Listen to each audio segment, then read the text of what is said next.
कर्ण जैसा महान योद्धा किस खराब गति में मरा।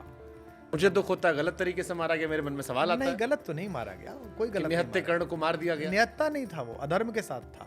वो इतना अधर्म के साथ था कि वो थप्पड़ों से मार दिया जाता। कर्ण के अनुयायी जो कर्ण को मानते हैं वो ये कहते हैं कि जब कर्ण को भी भरी सभा में बेइज्जत किया गया था तब भी तो भगवान नहीं आए थे, दुर्योधन नहीं आया था, तो वो एक उसके ऊपर एक रह गया कि ऋण रह गया। एक गरीब आदमी को आपने इतना दे कर्ण दिया। को जब अपमानित किया था वो कॉन्स्टिट्यूशनल पोजीशनिंग थी भाई।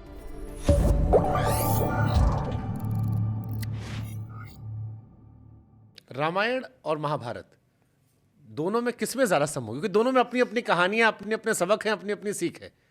दोनों पढ़नी चाहिए। आपको मर्यादा पुरुषोत्तम कैसे बनना है इसके लिए तो आप रामकथा पढ़ें, और अगर आपको नीचोत्तम मिल जाए उनसे कैसे निपटना है इसके लिए आप महाभारत पढ़ें। हमने पढ़ी तो थी। आपने तो पढ़ी थी। तो इसलिए तो हमें पता था कि दुर्योधन के रथ पे मत बैठो, चाहे कर्ण हो, क्योंकि खुद तो मरेगा ही, अनीति के रास्ते पर आपको भी मरवाएगा। कर्ण जैसा महान योद्धा किस खराब गति में मरा। मुझे कर्ण के प्रति बड़ा दुख होता है। मुझे दुख होता है गलत तरीके से मारा गया। मेरे मन में सवाल आता नहीं, है गलत तो नहीं मारा गया, कोई गलत नहीं निहत्थे मारा कर्ण को मार दिया गया। गया। निहत्था नहीं था, वो अधर्म के साथ था। अधर्म तो निहत्था हो तो भी मारा जाता है। वो इतना अधर्म के साथ था कि वो थप्पड़ों से मार दिया जाता। ये तो महिमा मंडन हो गया, रश्मि रथी पॉपुलर हो गई। कभी हमसे बैठ के इस पर लंबी चर्चा करिए, हम बताएंगे। भगवान ने लास्ट में जब उसे बोला है कि जिस दिन ये हुआ था उस दिन कहाँ तेरा धर्म सो रहा था, जब धर्म बताया तब भगवान ने उसको बड़ी सुनाई वहाँ खड़े होके कि अभिमन्यु के जब तू तलवार उतारा था पीछे से, तेरा धर्म कहाँ गया। जिस दिन एक रजस्वला महिला के कपड़े उतारे जा रहे थे और तेरा निर्लज्ज दोस्त बड़ा बगल में बैठ के जंगा ठोक रहा था कि यहाँ बैठ, उस दिन तेरा धर्म कहाँ मर गया था। जिस दिन भीम को खीर में विष पिलाया गया था उस दिन तेरा धर्म कहाँ मर गया था। तो ये धर्म धर्म पुकारने वाले ये सब क्या है ना, हम मतलब आप करें तो मतलब वो रासलीला। लेकिन कर्ण के अनुयायी जो कर्ण को मानते हैं वो ये कहते हैं कि जब कर्ण को भी भरी सभा में बेइज्जत किया गया था तब भी तो भगवान नहीं आए थे, दुर्योधन नहीं आया था, तो वो एक उसके ऊपर एक रह गया कि ऋण रह गया। एक गरीब आदमी को आपने इतना दे कर्ण दिया। को जब अपमानित किया था वो कॉन्स्टिट्यूशनल पोजीशनिंग थी भाई, गलत थी सही थी। उनके कॉन्स्टिट्यूशन में विधान था कि केवल राजवंशियों में प्रतियोगिता होनी है।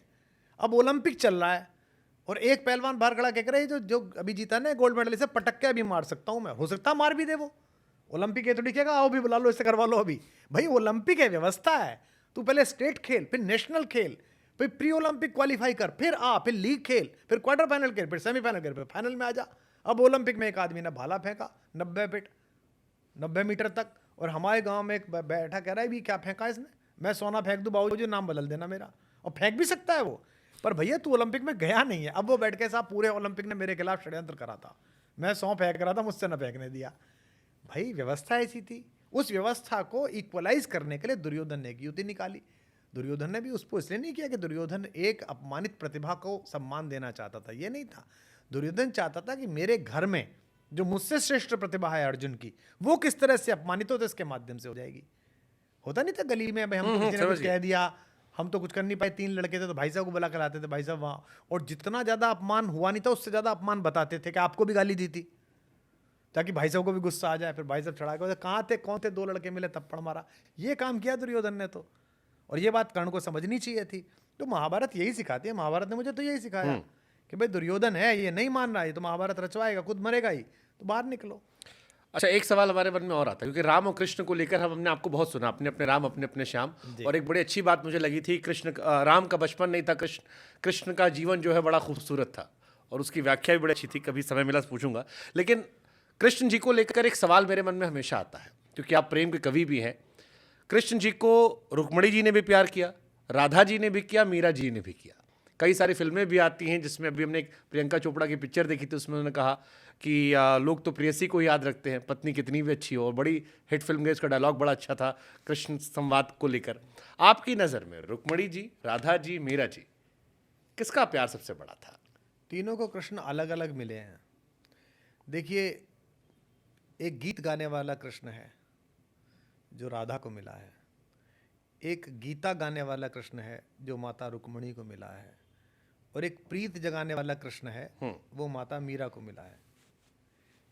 देख हमारे ना क्या है, कॉलोनी में जैसे आप जिस अपार्टमेंट में रहते होंगे वहाँ बालकनी एक के ऊपर एक है ना, 19वीं मंजिल वाले की बालकनी भी यही खुल रही है, और उसके ऊपर वाला जो 21 वाला है उसकी भी वहीं खुल रही है, 20 वाले की खुल रही है। सामने बादल हैं, सामने आकाश है, इंद्र का चमत्कार है, मौसम खूबसूरत है, बताइए कौन सी फ्लोर पे मौसम अच्छा है? प्रत्येक फ्लोर पे मौसम अच्छा है। तो वो ईश्वरी किस बात का, वो योगेश्वर ही किस बात का, वो 64 कलाओं का स्वामी ही किस बात का, जो एक में बंध जाए, जिसको एक प्रेम करे। तो कृष्ण इसीलिए पूर्ण पुरुष हैं, कृष्ण इसलिए पूर्ण अवतार है, कृष्ण इसलिए परब्रह्म है कि उनसे आप हर तरह से प्रेम कर सकते हो। आपको आश्चर्य होगा, चोरों के आराध्य हैं वो। आधे चोरों पे ये व्याख्या है कि कृष्ण तो खुद ऐसी करते थे, आनंद लेते हैं लोग बाग। किसी ने नाचने पर कुछ कह दिया था तो मैंने उससे कहा कि मेरे बाबा सुनाते थे, लोग नाचना बुरा रे बतावे, नाचे कृष्ण मुरारी, नाचे थे बैराट देश में अर्जुन बाणाधारी। नृत्य में पारंगत हैं, वाद्य में पारंगत है, पशुपालन में पारंगत हैं, 64 कलाओं में पारंगत हैं। इसलिए तीनों को अपना अपना कृष्ण मिला है और तीनों एक दूसरे से ईर्ष्या नहीं करती। इसीलिए महारानी और दीवानी दोनों एक दूसरे से ईर्ष्या नहीं करती, और रानी भी ईर्ष्या नहीं करती मेवाड़ वाली। तीनों हमारी माँ हैं, मैं तो तीनों को माँ कहता हूँ। मीरा को मैंने कभी मीरा नहीं कहा, माँ मीरा कहा सदा। और राधा तो हमारी माँ है ही। बीच में एक विवाद हो गया था, हुई थी नहीं हुई थी, बड़ा नाटक। हमसे किसी ने पूछ लिया कि भाई राधा हुई थी कि नहीं हुई थी। मैंने उनसे कहा, भाई हमारे दादाजी ये कहते थे कि मेरी दादी जो है वो लठ बहुत ज़बरदस्त चलावे, और इतना तेज लठ चलाती थी कि नीचे से कबूतर ना निकल पावे खाट से दोनों तरफ, और बड़ी लड़ाका थी और बड़ी अद्भुत खिलाड़ी थी। भाई मैंने तो अपनी दादा की दादी नहीं देखी, मेरे पिताजी ने भी नहीं देखी थी। मेरी एक बुआ बड़ी वैसी थी कि पीटिया है चार को और लड़िया है। तो मेरे पिताजी कहते थे कि हमारे बाप के दादी पे गई है। फिर मेरी बहन बैडमिंटन बहुत अच्छा खेलती थी और बिल्कुल रैली लगा देती थी, गिर गिर जाती थी। तो मेरे भाई ये कहते थे कि ये दादाजी की दादी पे गई है। अब मेरी छोटी बेटी है, उसका बड़ा क्रूड ह्यूमर है, हाँ स्लैपस्टिक, ऐसा वन लाइनर मारती है कि भाई साहब शाहरुख खान ने चित्त आदमी बैठ के लंदन वाली। हाँ वहाँ पढ़ती है किंग्स में, वो डाइनिंग टेबल पे एक लाइन बोलेगी, सब यूँ देखेंगे अरे क्या बोल दिया इसने। तो मैं कहता हूँ कि मैंने कहा हमारा दादा जैसे बताता था। अब क्या है, मैंने अपने दादा की दादी नहीं देखी, पर उस अदृश्य महिला के बारे में एक व्यक्ति द्वारा बनाया गया किस्सा हमारे परिवार में मान्य है कि वो ऐसी थी। मतलब हमारे दादा की दादी तो मान्य हो गई, और करोड़ों करोड़ लोग सैकड़ों वर्षों से हमारी जिस माँ के अनुराग में बंधे हुए गीत गा रहे हैं, रो रहे हैं, आराध्य मान रहे हैं, वो हुई नहीं। तो मैं पागलों में ढूंढने जाऊंगा, हुई नहीं हुई। जब मेरे को इतना आनंद दे रही है राधा, जब मेरे को इस स्नेह से प्रेम से भर रही है, जब मुझे मुक्ति से भर रही है मेरी माँ। भाई पद्मावती पे क्या हुआ था, जब पद्मावत के समर्थन में हमने बोला कि भाई ये फिल्म ऐसे नहीं बननी चाहिए, हम समर्थन में लोगों ने हमसे कहा कि आप तो बड़े अजीब आदमी हैं, आप करणी सेना के साथ हो गए, आप इनके साथ हो गए। तो हमारे एक मित्र उस समय राजनीति में प्रासंगिक थे, आप ही के कबीले के, वो एक दिन घर आए तो मुझसे बोले, यार कुमार भाई आपसे ये आशा नहीं थी, आप तो कवि हैं, आप भी ये बिल्कुल फैनेटिक बातें कर रहे हैं, अब कोई आपसे पूछ के कविता लिखेगा, अगर कोई कविता लिखना चाह रहा हो, वो फिल्म बना रहा है। मैंने कहा बिल्कुल नहीं लिखेगा मुझसे पूछ के, पर मेरी माँ पे लिखेगा तो पूछ के लिखेगा, और उल्टी सीधी लिखी तो वो हाल करूंगा कि अपनी माँ को याद रखेगा। भाई पद्मावती हमारी लोक माँ है, उनके बलिदान के लिए हम लोग रोते हैं, हमारा पूरा अंचल, हमारा पूरा समाज। आप ऐसे ही कैसे फिल्म बना देंगे? मेरे अच्छे मित्र हैं संजय भाई, संजय लीला बंसाली मेरे अच्छे मित्र हैं, मैं उनकी कला का आदर करता हूँ, वो भी मेरी कला का आदर करते हैं। और आप मेरी माँ पे तो बना रहे हैं भाई साहब, वो जो दूसरे वाले हैं जो सहते ही नहीं, उन पे क्यों नहीं बनाते आप? एक बार उन पे बना लीजिए। शायद जवाब वही होगा जो आप कहते हैं अक्सर, कि अपने वाले बोल देते हैं, कम से कम जुदा नहीं होता। हाँ तो भाई, तो फिर इतना याद रखिएगा, आप कुछ भी बनाइए। मैंने तो सिर्फ इतना कहा था कि चलिए अगर आप बना भी रहे हैं, अगर आपकी स्क्रिप्ट भी है, तो जो उसके मानक लोग हैं, जिनके वंश में वो लोग हैं, उनको तो मिलाइए। ट्रू, हाँ ये तो महेंद्र सिंह जी मेवाड़ से तो मिलाइए, जायज़ बात श्री जी से तो मिलाइए, लक्ष्यराज जी से तो मिलाइए, जाके बात कराइए, उनसे बताइए, दिखाइए।